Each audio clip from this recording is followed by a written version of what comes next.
রিমন, তুমি এখন কি করবে? ও তুমি এখন কি করবে? তুমি কোথায় এসেছো? কোথায় এসেছো তুমি? কোথায় এসেছো?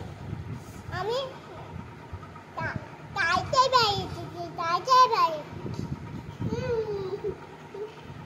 জায়েদ কে হয়? ভাইয়া হয়। তাহলে ভাইয়া বলা বাদ দিয়ে জায়েদ নাম ধরছো কেন? আমি নাম দেবো কেন? ভাইয়া বলতে হয়, ভাইয়া।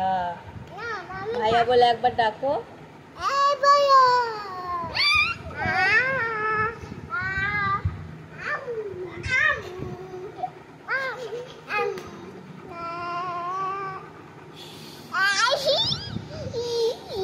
কি হচ্ছে এটা? দাদি রঙে টাকা কইতে